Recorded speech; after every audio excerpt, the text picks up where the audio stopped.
누구야?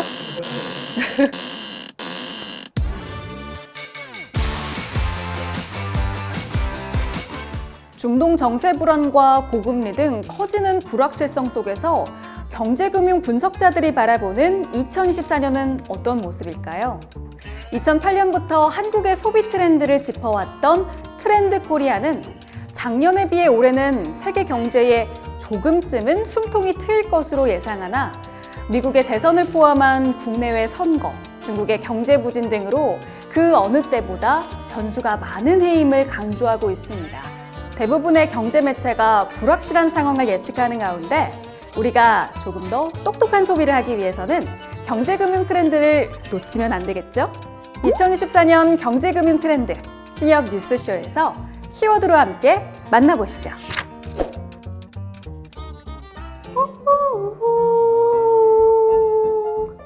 여러분, 디토라는 말을 아시나요? 요즘 MZ세대들에겐 인기 걸그룹 뉴진스의 노래 제목으로 익숙할 것 같고 우리 어머니 아버지 세대는 영화 사랑과 영혼의 명대사가 떠오르실 것 같은데요. 세대를 불문하고 익숙한 이 단어는 나도 그래, 이하동문이라는 뜻을 가진 영단어입니다. 그런데 이 디토가 요즘 경제금융 키워드로 뜨겁게 떠오르고 있습니다. 바로 디토 소비인데요. 과잉의 시대에 모든 채널이 폭발적으로 늘어나면서 수많은 선택지에 직면하게 된 소비자들은 새로운 소비 형식인 디토 소비를 선택하고 있습니다. 디토 소비는 복잡한 의사결정의 절차를 모두 생략하고 특정 인물이나 콘텐츠, 커머스를 추종해 나도 하고 구매하는 소비 성향을 말합니다. 그런데 이런 디토 소비의 등장은 어떻게 보면 굉장히 자연스러운 현상으로 보입니다.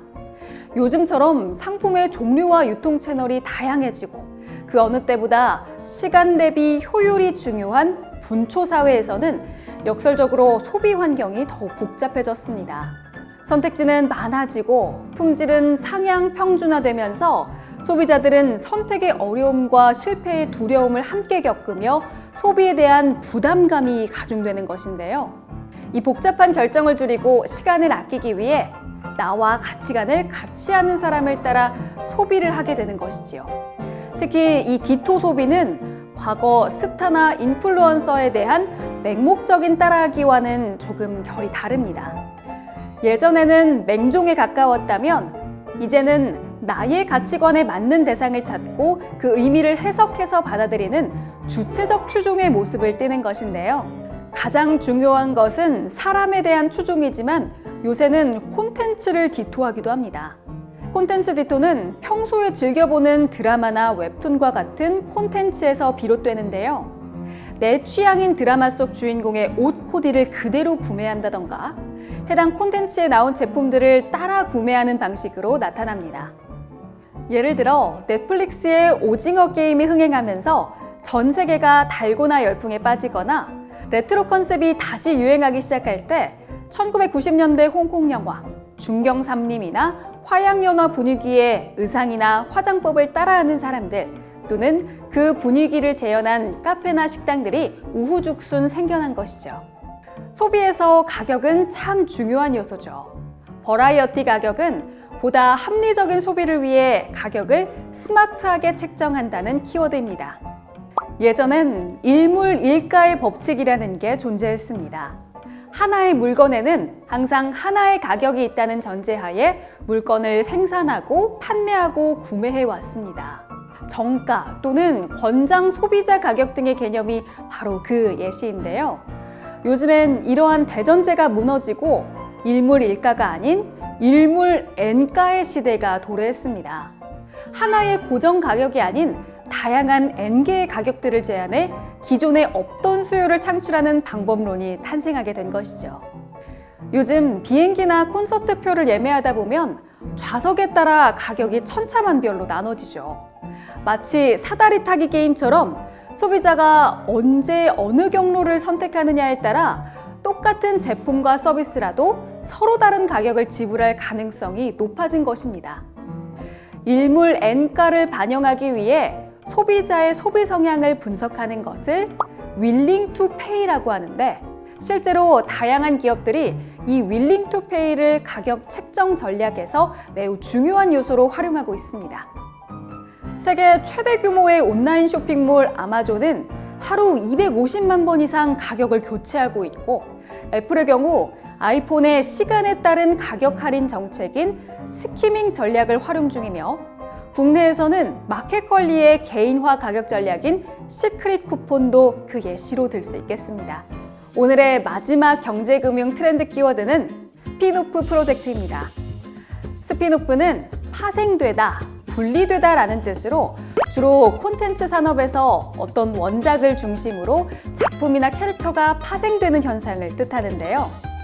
이 스핀오프의 개념이 요즘에는 콘텐츠 영역에서뿐만 아니라 브랜드, 기술, 조직 관리, 그리고 개인의 경력 개발 영역으로까지 확대되면서 스핀오프 프로젝트라는 이름으로 불리고 있습니다.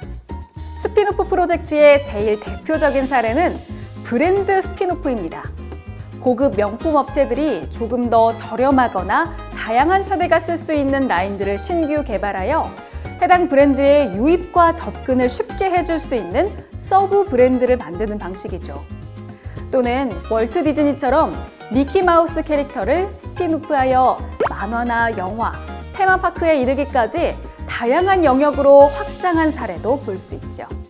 요즘엔 개인의 경력 개발 영역에서 이 스핀오프 프로젝트가 매우 중요한 것 같습니다.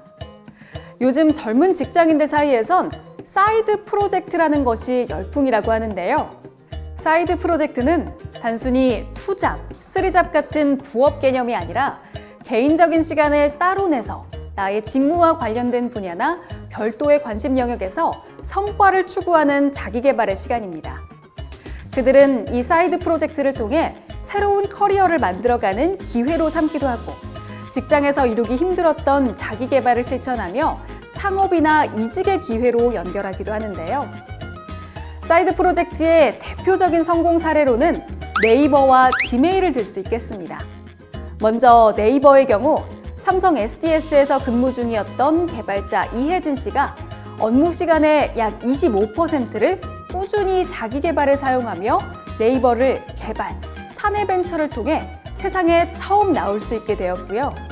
지메일의 경우 구글의 엔지니어 팀에게 자체적으로 근무 시간의 20%를 사이드 프로젝트로 할애하게 하여 지메일을 만들어냈다고 하네요.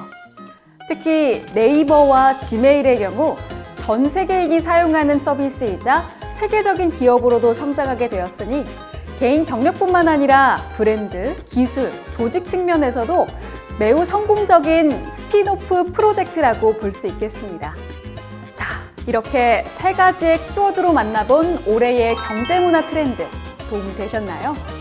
많은 분들에게 즐겁고 유익한 시간이 되셨길 바라며 신협 뉴스쇼 다음에는 더욱 알차고 재미있는 내용으로 찾아뵙도록 하겠습니다. 고맙습니다.